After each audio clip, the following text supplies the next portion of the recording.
向观众朋友大家好，我是 Hi Samuel. everyone, my name is Samuel. 那今天我们要今天晚上是我们高雄电影节 XR. Well, tonight is our Kaohsiung Film Festival XR Dreamland. 今天我们要来跟各位观众分享3部电影的影片。Meet the Creator Session 3, and we are going to talk about 3 movies.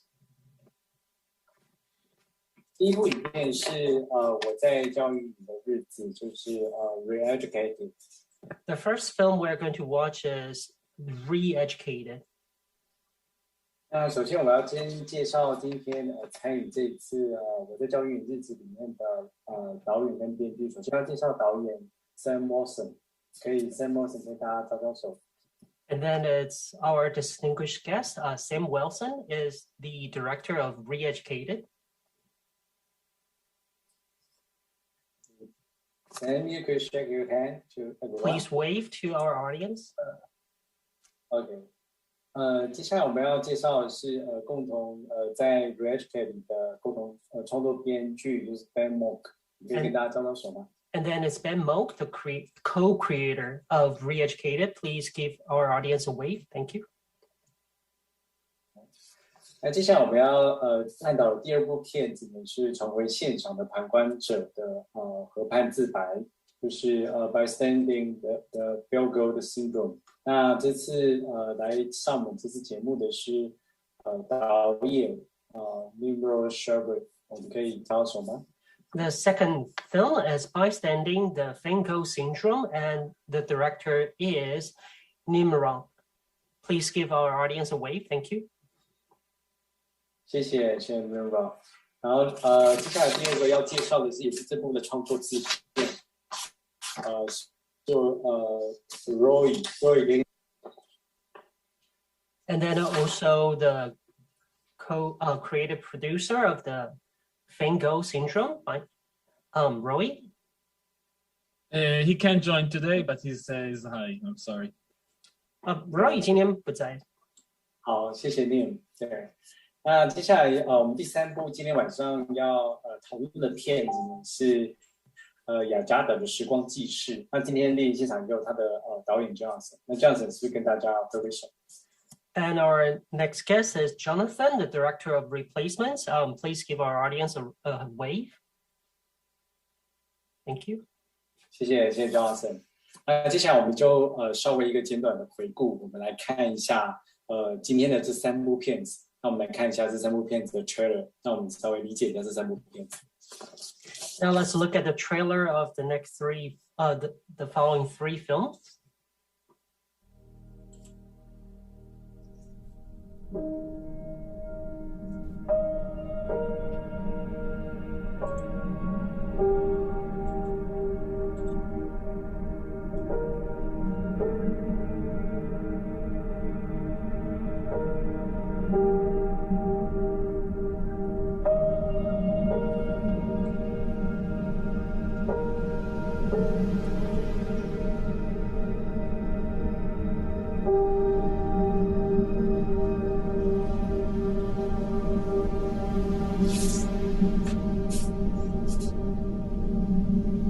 I didn't give her any CPR. Didn't pull her out of the kayak. The factory nearby was pumping waste. The Torah does tell us, neither shalt thou stand against the blood of thy neighbor. But if anything goes wrong, don't be looking at me to jump in and bail you out.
相信大家已经看完这次的 trailer。OK， 大家已经看完这次 trailer。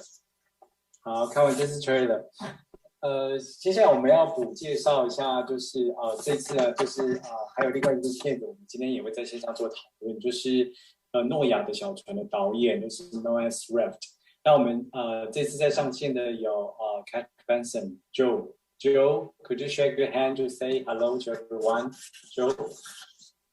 And also with us is Joe and Benson, and Benson is the director of Noah's Raft. Hello, everyone. How's it going? Hi, Joe. Nice to meet you. Okay. Hey. Okay. My apologies for coming in so late. Yeah. 没问题的，相信OK， 那接下来的话，我们就要准备开始来跟大家聊一聊，就是这一次呢，这4部片子参加这次我们在 VR 的这个短片的竞赛。那我们分别像这些导演呢，跟大家分享一下，就是这些 content 目前他们是怎么样做这些影片的制作。那首先我们想要跟Joe 来聊一下。And now we will get into our discussions with the movies. Let's first start with Joe. 第一个想要请问Joe 的部分呢，是说我们知道在诺亚的希望小船啊，它是怎么样一个机缘会开始希望能够拍摄跟制作这样的一个脚本，而且特别它是一个讨论非洲奈及利亚在一些议题，它有些背后的背景故事吗？ So I would like to ask Joel, the director of Noah's Raft, how they came up with the idea of the script for Noah's Raft. In particular, it is a subject about Nigeria and Africa. Is there a special story behind?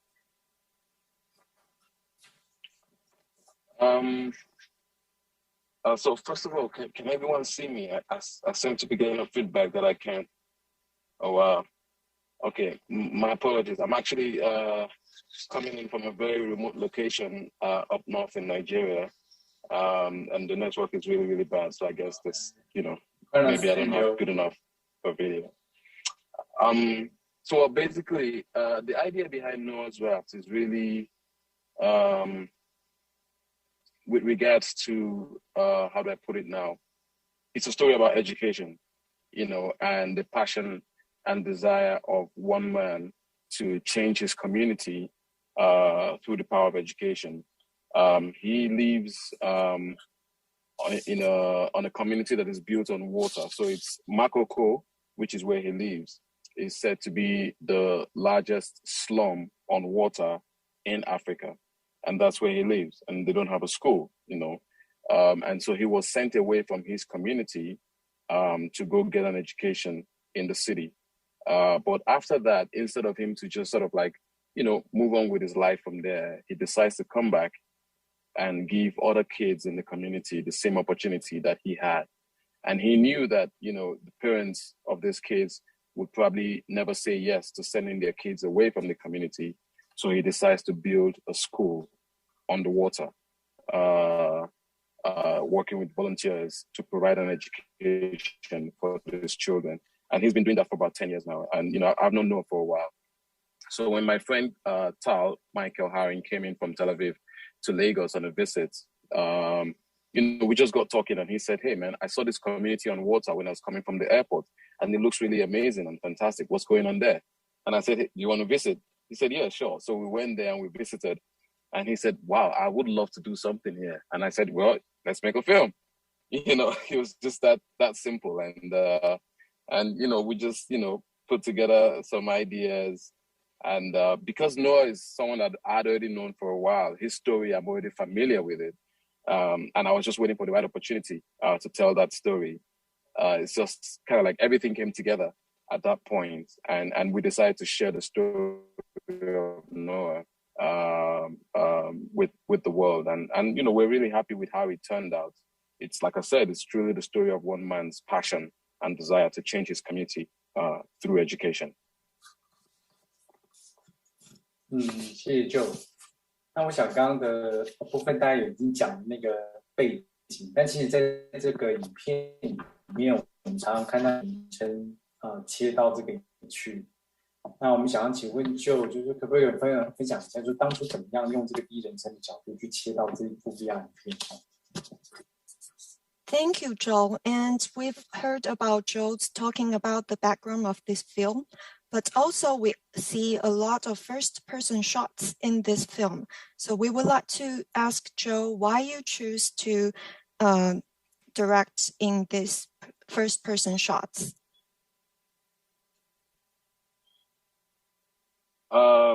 Good question. Well, I mean, it's really Noah's story, right? And in a lot of ways, when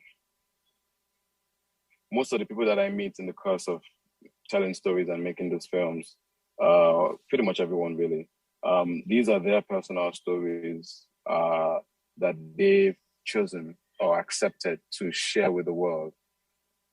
And to keep it personal and to keep it from their perspective, I always try to tell it from their perspective. So for instance, like Noah's Raft is really from his perspective. It's Noah's story. And sometimes it's like in the case of Noah's Raft, we were just sort of like observing him in his world as he shares his story. It's not my story.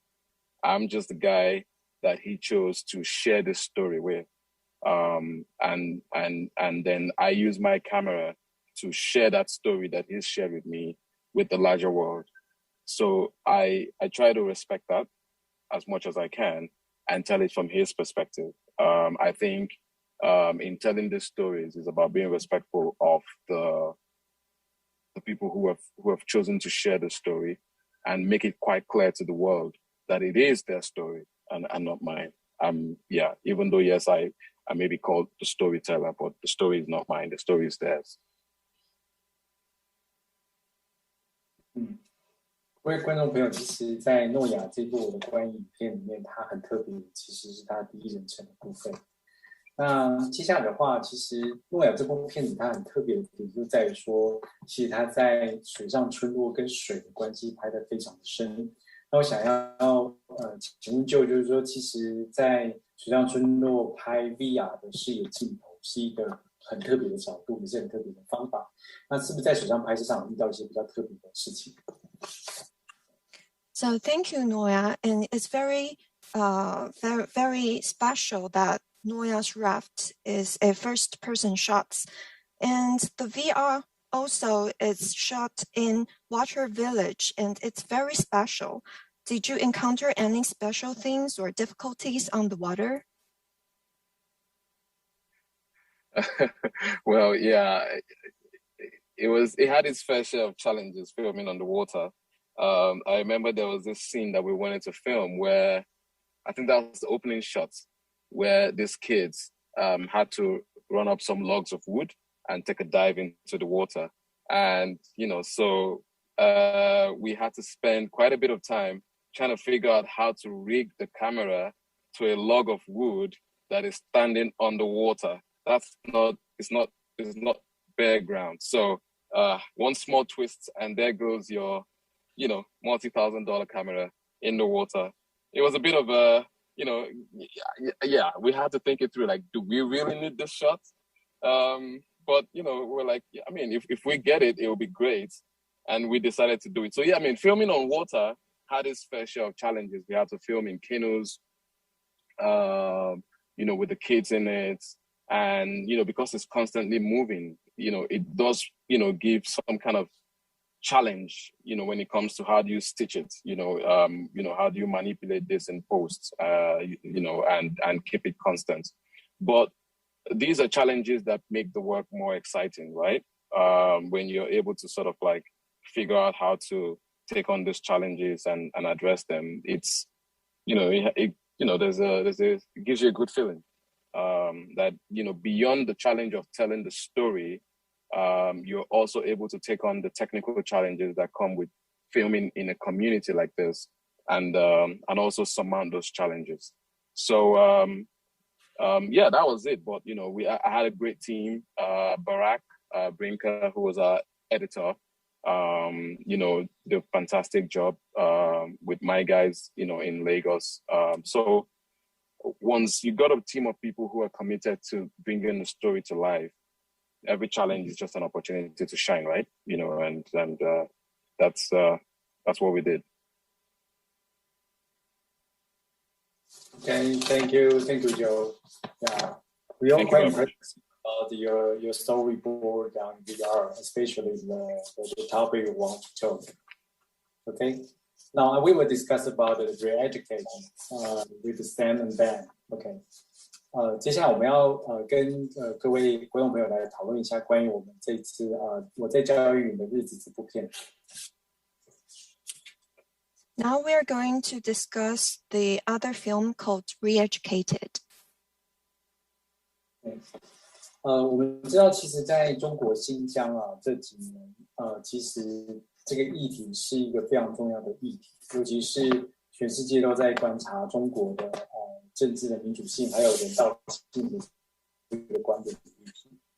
那这个很沉重，但是其实在 Sam 跟 Ben 其实当初是什么样一个机缘接触这个议题？因为当初我们在评审的过程当中的时候，其实对这个议题能够接触到还有能够用 VR 方法来诠释的时候是非常非常深刻，以及更有机会让全世界来体验这个议题。那当然想要问 Ben 跟Sam， 当然就是待会在两位协调一下，看怎么回答这个问题。那我们想要理解一下当初是怎么样开始构思这个文本。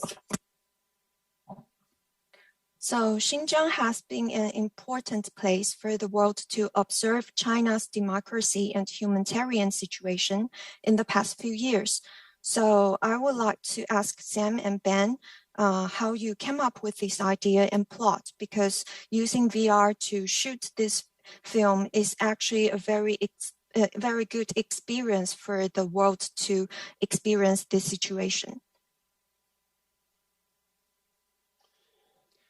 Ben, you want to? Sure. So it's not my first project about human rights and mass internment in Xinjiang. I had gone there previously for the New York Times Magazine, and I'd done some other projects, including an oral history where I collected a lot of different witness testimonies from former detainees of these re-education camps and family members who had lost people into the kind of detention and prison system. What was special about the reporting that Sam and I kind of came to do was that I found out about 3 former detainees who were living in Kazakhstan who had all been in the same detention center at the same time.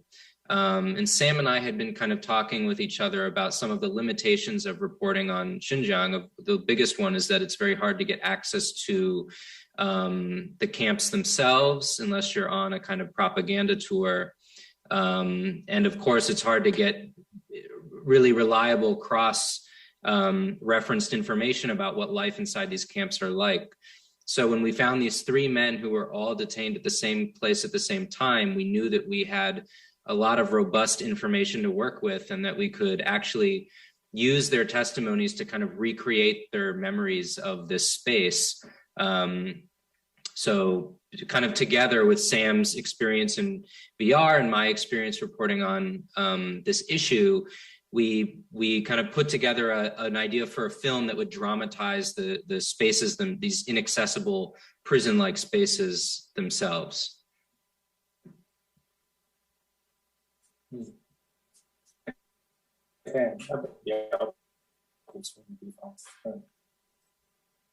Anything else, Ben? Sam, did you want to add anything to that, or? No, I mean, I thought that was a really good answer. You know, I think one thing I could add is that it became really clear to us that VR was an important medium to tell this story, because, as Ben mentioned, we had these 3 men who had all 3 of them had been in the same camp and had some of the same experiences or seen some of the same spaces. And VR is a medium that can very much bring you a feeling of presence or intimacy to a story that you're telling in this medium. So we knew that, you know, using VR, using animation, all hand-drawn animation, cell animation, would bring people closer to this story in a way that if this was done as a traditional text article just by itself or in some other form or just a regular video would not have brought people into these spaces and into the story in the same way. So it was both this marriage of the journalism being sort of the right fit and VR being the right medium to tell this story that it sort of came together in that way. OK， 谢谢 Sam。那接下来我想再问的第二个问题就是 Reeducated 其实里头有很浓郁的这个手绘的风格。那这个手绘风格部分，在风格的话，就不知道 Ben 怎么讨论这个手绘风格的一个使用的方法。So the hand drawing of storytelling is very strong in this movie. So why do you use hand drawing and how do you use it? So, you know, as Ben was talking about, you know, the backbone of this film is this really rigorous reporting that we were doing. You know, we did over a dozen hours of interviews with just between the three men that are focused on in this film. And we were, you know, really rigorously reconstructing the spaces that they had spent time in. But just doing a reconstruction in itself doesn't lend itself to storytelling or bringing people into the emotional journey of these men. So we worked with this incredible artist named Matt Huynh, who everything that you see in this film is actually painted with ink and brush on paper, and then scanned into a computer and reconstructed like a diorama. So, you know, it was important to sort of infuse this story with the human hand, with this empathy that art can bring you in explaining what they went through, rather than sort of a sterile reconstruction. You get a very both realistic but emotional rendering of what these men went through. In addition, the art style, you know, speaks to this idea of memory and reconstruction, and the fact that we were not able to, as Ben mentioned, we were not able to actually access any of these places. So sort of finding a medium between all of these different points. Ben, I don't know if you want to add anything to that. Yeah, I think that covers it really well. And maybe the only thing I would add is that there's a lot of great different kinds of journalism on the human rights situation in Xinjiang. Some of it is based on leaked documents. Some of it's based on satellite images. Some of it is based, like most of the work that I've done is based on eyewitness testimony. And, you know, some things are kind of a mixture of all three. And this New Yorker project was kind of a mixture of all three, but we wanted it to have a longevity beyond just a piece of news. We wanted it to have kind of artistic ambitions and to really think about how to express the fact that these were memories and that they were shared memories. And so working with Matt to kind of develop the aesthetics of the piece, how the spaces were going to kind of emerge from this, from the kind of brush strokes that you see on the film, as you hear the voices of the men recounting what happened to them. This was kind of an important process we went to develop a project that would have both be more lasting for people.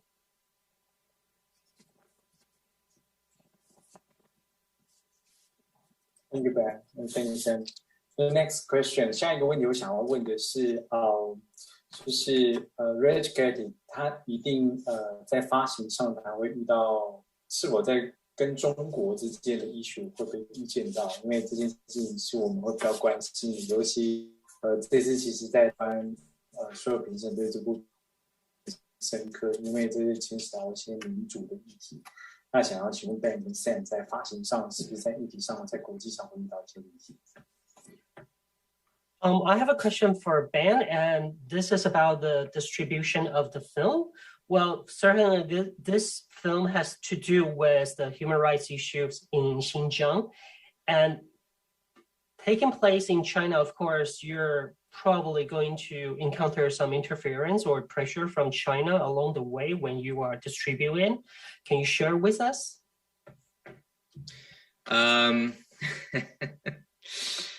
Yes.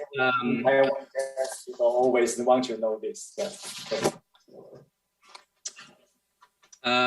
Yeah, I will say that we have run into some difficulties at certain festivals involving platforms or distribution methods that just run through China. And for me, it's reminiscent of the kinds of problems that conventional film studios have also run into in terms of films that might take a critical lens on politics and issues in China. Yeah, you know, the kind of specifics, we have managed to have the film be available kind of in most places around the world. The New Yorker obviously published it. So in terms of access and distribution, we have kind of a nice conventional platform by which anyone can look at the film and can engage with the article itself, the kind of text and interactive web stuff that the New Yorker is hosting. But yeah, we have encountered some complications, let's say, just because of the way in which the film industry and maybe VR specifically are kind of exposed to Chinese distribution platforms. So yeah, that's a good question. I don't know if Sam wants to. Yeah, I mean, Stain, or you can chime in. I mean, I can add a little bit. You know, we've had, you know, specifically, as Ben said, there's been some festivals we've had issues with because of the distribution methods that those festivals chose. Some where we were even invited and then de-invited because they figured out that the platforms they were using to show the film wouldn't allow our film to be shown on those platforms. So this is actually something that, you know, was very concerning to us as we continued sort of our festival journey with this project.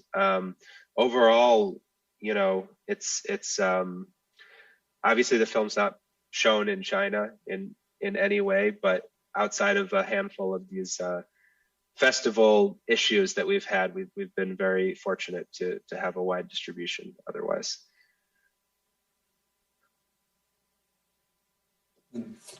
谢谢 Sam， 还有谢谢Ben。其实我们在所有评审在看的过程当中，我们对于它的民主跟人权的价值，我们一直觉得这部片子它所具有价值跟画风都无懈可击。And thank you, Sam and Ben, for your input. And while the jury members and I are watching this film, well, we see the democracy and the human rights elements in your film priceless.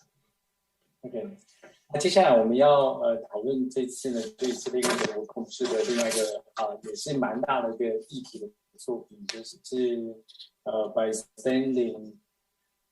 The Feingold Syndrome 重回现场的观众者的和这部片子，我们接下来就要进行这个部分的讨论。那接下来我们要访问到就是这一次这部片子的导演，还有这次的制片。这次的导演是 Nimrod 跟制片 Roy。Hi Nimrod 跟 Roy。Hi, how are you? Thank you for having us. Next, let's move on to Bystanding, the Feingold Syndrome. Of course, this is presenting some controversial issues, and now we would like to get into interviews with the directors Nimrod and Roy. 那我们知道今天其实是Nimrod 在线上，那接下来我们要问一下那个就是这部片子其实是一个真实的故事来改编的嘛？那可不可以跟我们分享这部故事？然后还有就是怎么样从真实的故事会想到要去把它拍成 VR 变成这部作品。Well, we have Nimrod with us online, and my first question is, this VR is based on an actual event. Can you share with us the story and the VR setting? Why did you decide to turn this real event into this VR piece? Of course. So I come from a commercial background of interactive experiences, and this is my first VR experience as a director. And we always ask ourselves as filmmakers who would deal with VR, why does this story need to be told in virtual reality? And for me, I was looking for an incident that happened in real life, and I can contrast it with the actual medium. So I was looking for stories where in actual life, people were passive and did not act. And I wanted to contrast this with the interactivity of the experience, and you as a spectator, as a participant in the virtual world, are currently active and trying to change reality, trying to change the real incident, but you can't because this is a documentary. And in terms of the actual film, it's about an incident that happened a decade ago in Tel Aviv, where a rower capsized for 5 minutes, and for 5 minutes, people stood and stared, and nobody jumped in to help her.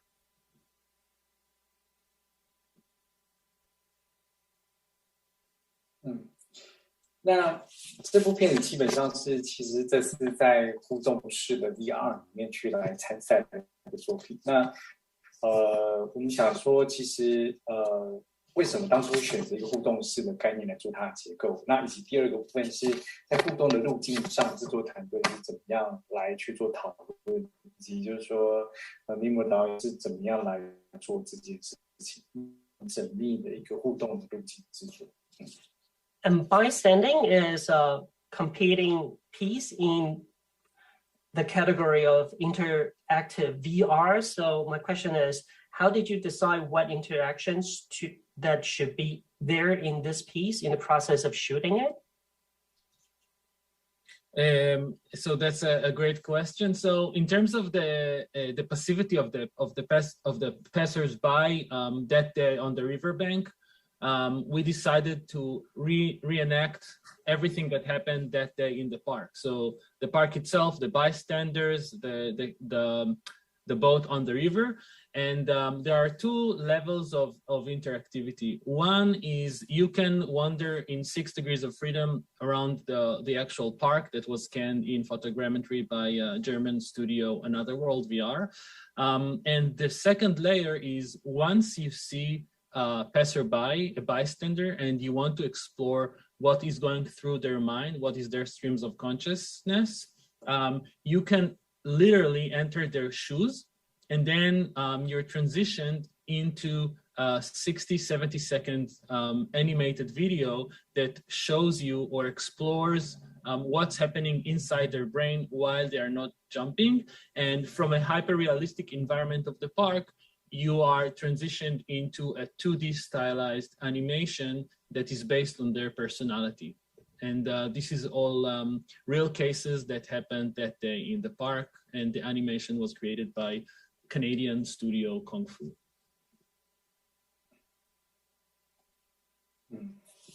那这部影片其实在我们在实际在接触的过程当中，它其实有非常非常多可能性的故事结构。那是不是它片上有设定过它的结局？那以及就是其实这部影片整个片子最想要探讨的最背后的那个论述的议题到底是什么？ Well, while I'm watching this piece, I see there are many possibilities to an ending.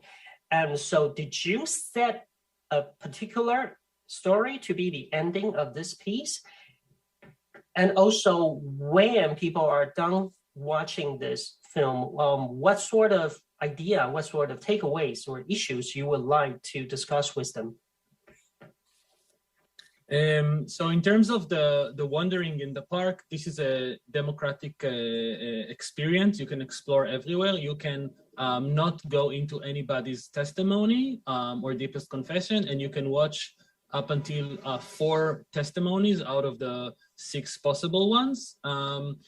The reason that you can only do 4 is that there is a timer. We wanted to stick to the reality. So she was underwater for 4.5 minutes. And that's the time you have to explore the different people. After 4.5 minutes of the experience, we cut to the actual person that saved her life, a 65-year-old man that jumped into the water and did not think twice.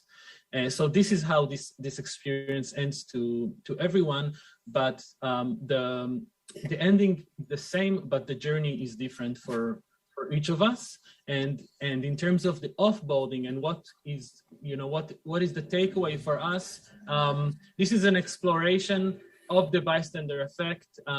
We talk a lot about virtual reality and our actions in virtual reality and how they create memories. My hope is that someone will watch this and maybe remember that they were in the park, maybe not physically, but virtually. And the next time they see someone in distress, they will remember this case and jump in and help.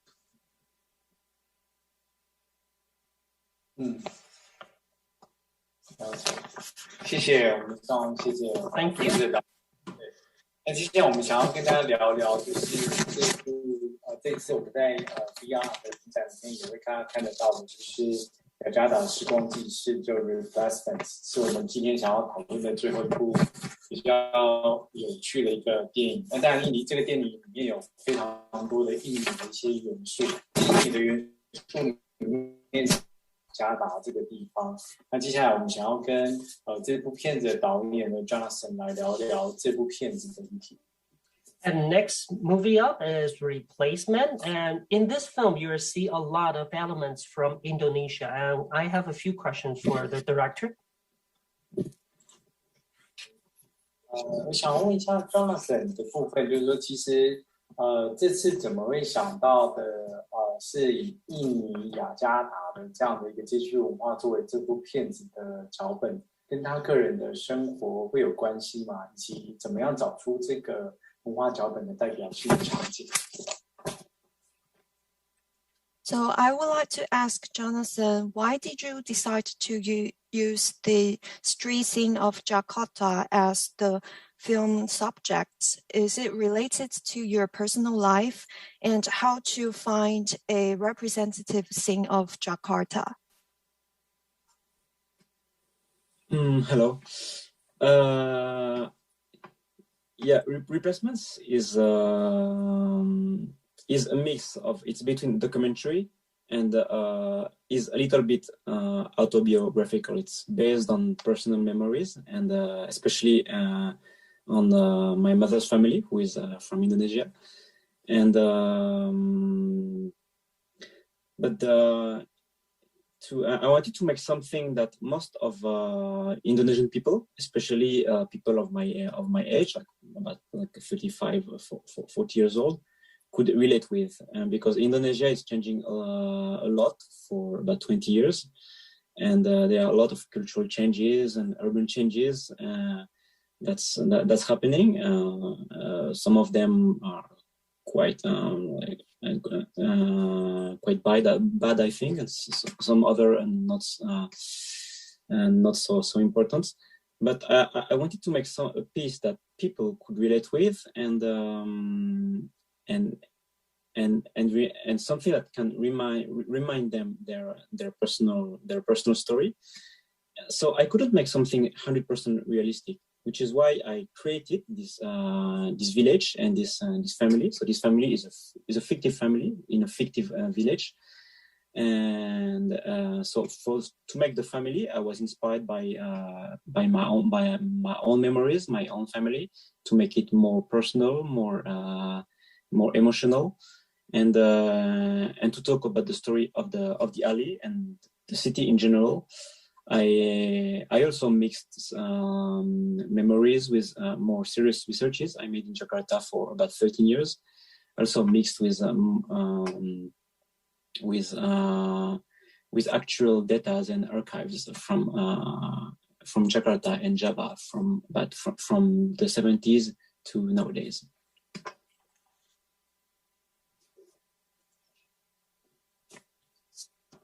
刚刚 Jonathan 讨论到雅加达的研究，可以请他再多聊一下，就是这个部分，不知道 Jonathan 的研究是什么？就是 What you study in Jakarta？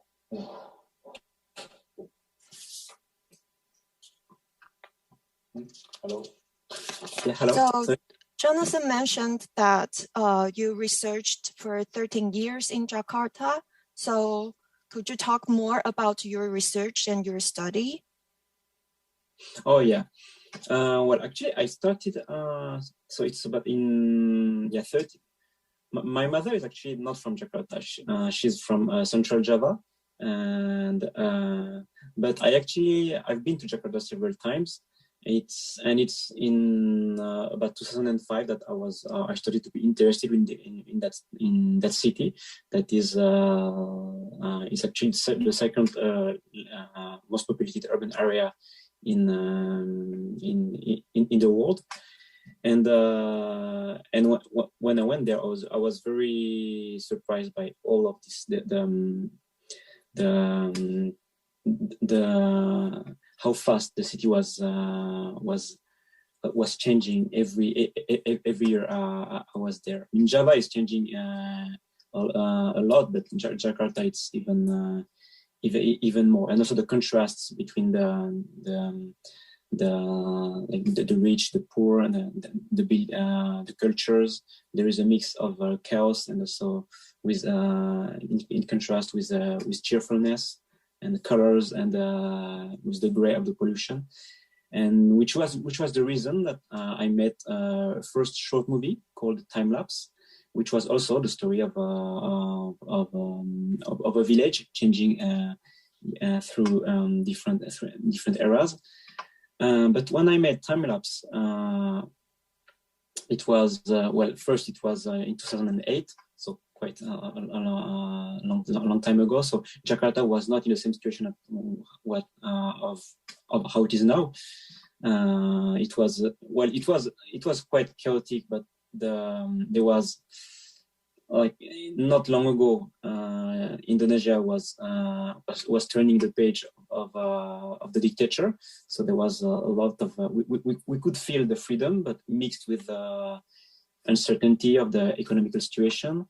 And so we didn't know where would go the country, and also where would go Jakarta. Where would go Jakarta? I mean, in 5 years, it could be very bad, or it could be very good.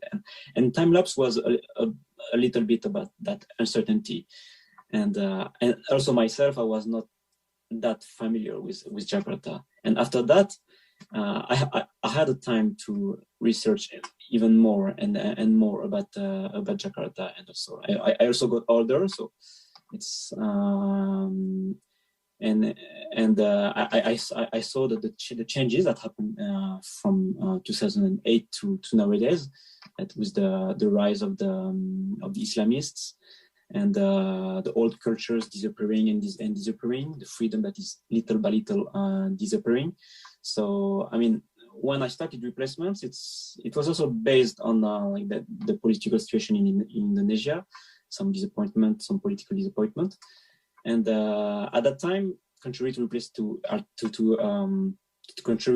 Time Lapse, I could see the direction of Indonesia, which is why I wanted to make a new story, but to make it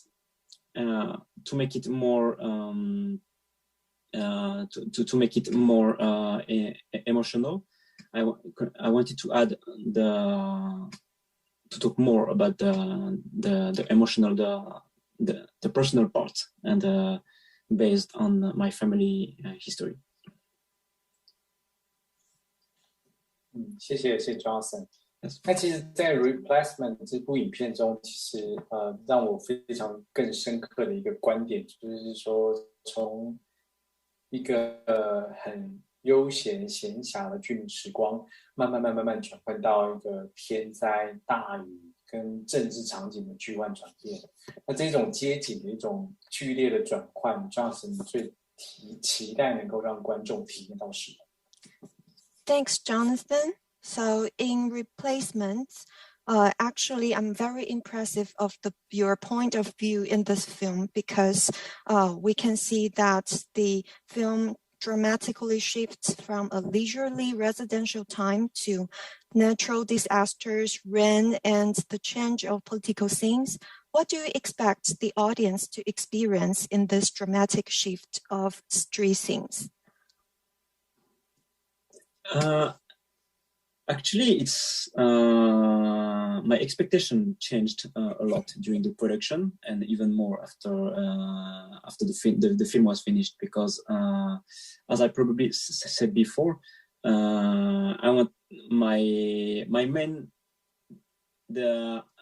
audience was Indonesian people, especially people from my age, and because the difficulty of Jakarta is that. Well, first, many people don't know about the city. Also, many people don't know about Indonesia and about what's happening there. So I wanted to make something just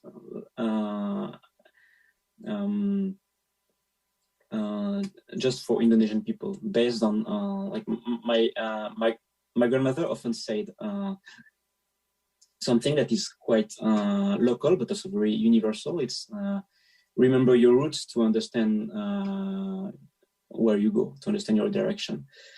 And so I make this to, I thought it was a local story that most of Indonesian people could relate with. And it's later that I realized that this is not only an Indonesian message, but it could be anywhere. It could be in Taiwan, in China, in Japan, in Italy, France, Africa, or anywhere. So this is when I realized that actually what happens in Indonesia, although it's of course it's very local and very typical of very unique to Indonesia, it can be related with what's to China or even Japan. Like I live in Japan, and so like there is one animator who helped me who is Japanese, and she also relate with because also Japan changed a lot, not the same way, but there are several like in terms of fashion, there are some things that are similar, and it's not only about like it's not something very like not about Indonesian history, but it's also about the relationship between generations, between children and grandmothers, and I think also this is also very universal. Which is why I thought that then the audience could be not only Indonesian people, but also people who have also that kind of nostalgia. OK， 好，谢谢Jonathan。对，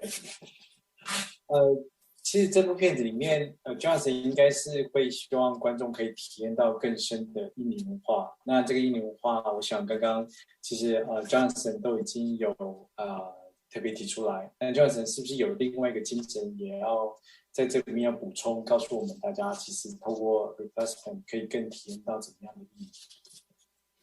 So thank you, Jonathan. And I think Jonathan wants people to know more about the Indonesian culture, and the Indonesian culture he mentioned in his answers already. So maybe you would like to say more about what kind of issues you would like the audience to take away from it?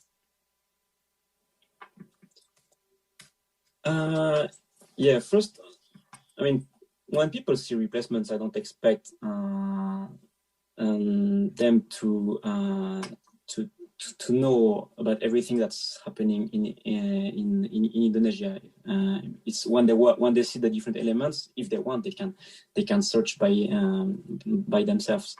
But if you want, well, I can tell you about So the change that happened in Indonesia now, it's especially in Jakarta, is that it's not only it's urban and cultural, because and Jakarta is like a condensed version of what's happening in Indonesia. It used to be like this traditional Southeast Asian city with still rice fields, not so in the 80s, which is not so long ago. And but then the city with the economic growth change and became richer and richer. And like other Asian cities, it has to experiment new models of developments that come with some price, like cultural changes, and so it become more globalized, sometimes in good ways and sometimes in bad ways. And which was also noticeable in the 2000s and when I made the first film Time Lapse. But what's happening since about 2010s, it's the rise of extremist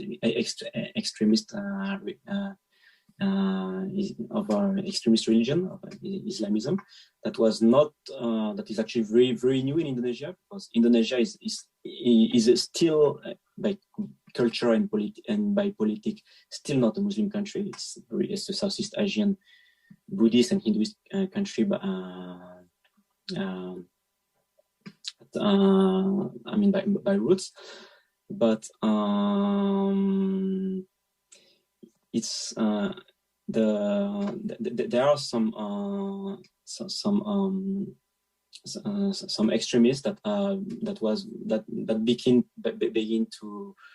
to be powerful in the 90s, and they really start to get power in local areas from 2010s, and in Jakarta they get to power in 2017, which is the trigger, that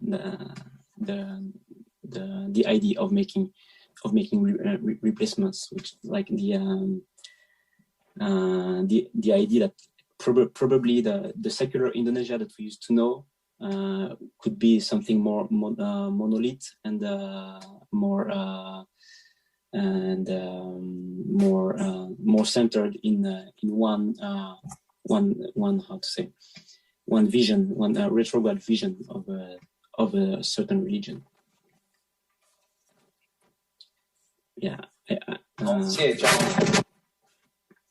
Thank you, Jonathan. Yes, thank you. 想要再邀请各位导演跟素人们来针对自己的影片来说一句觉得必须要看的原因。So I would like to ask everyone to tell us one sentence about your works and why we must see them. 首先我想要邀请的是就可以针对诺亚的希望小船来做这个大家一定要去看的一个原因。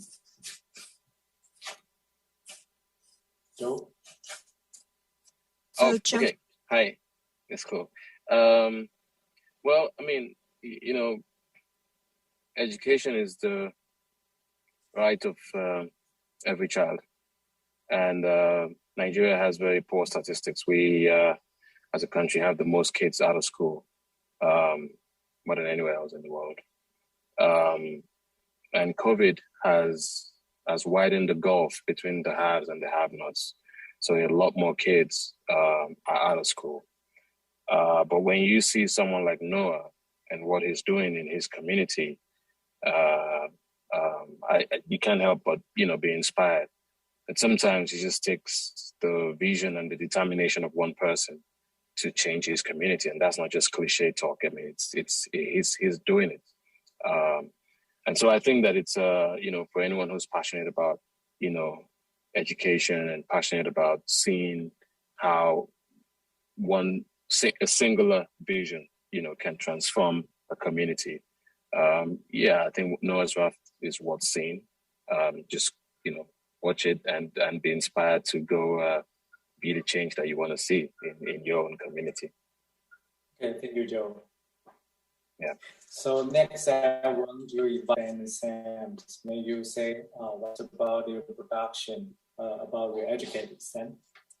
Next, Sure. we have Ben and Sam share with us just one line about Reeducated. Do we each get half a sentence, or I'll just do one short sentence? I would say what's going on in Xinjiang is it can be sort of impenetrable. It can be a hard topic to wrap your head around, and there's a lot of reporting about it. But I think this film is a really special, intimate way to understand the human stories of what's going on there, and that's something that can get lost in some of the other types of reporting out there on this subject. And so I think that's an important part to remember, and that I hope our film communicates with people.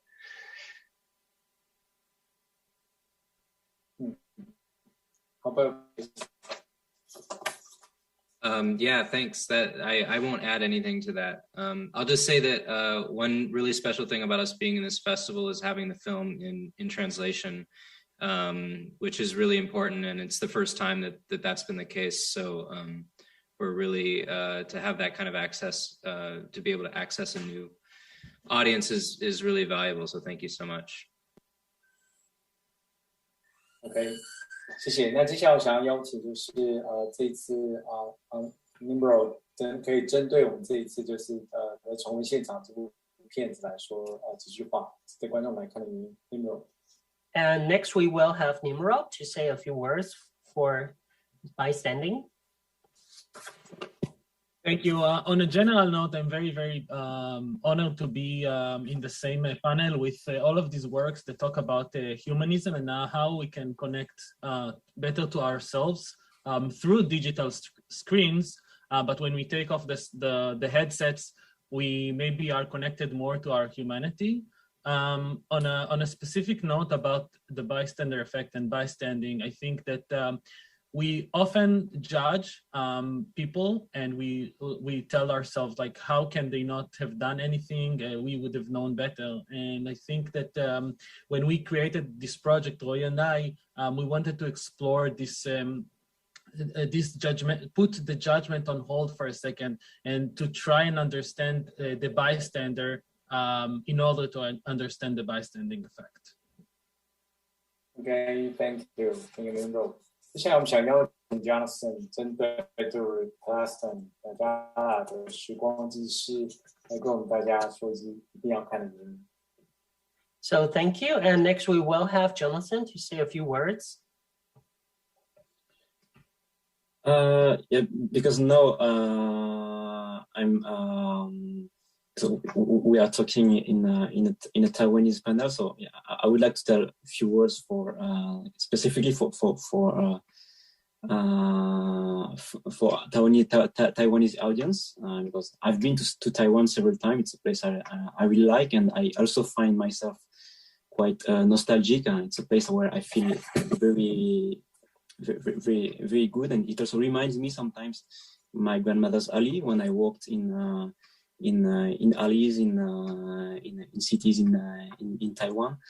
So I hope that when Taiwanese people, when they watch Replacement, they can also get related with it, and it can remind them also these alleys and these terraces in Taiwanese traditional villages.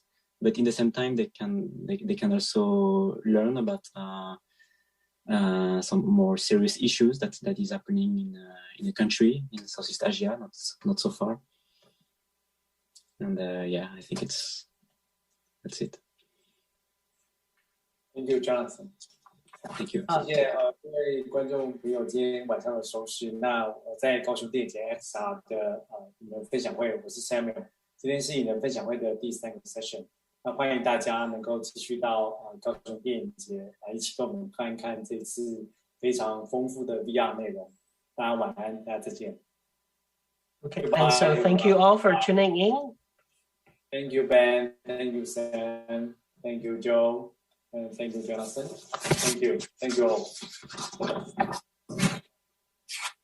And also thank you, Nimo. Thank you. Have a good night. Have a nice day, everyone. Bye. Good night, everyone. Good night. Thank you. Thank you.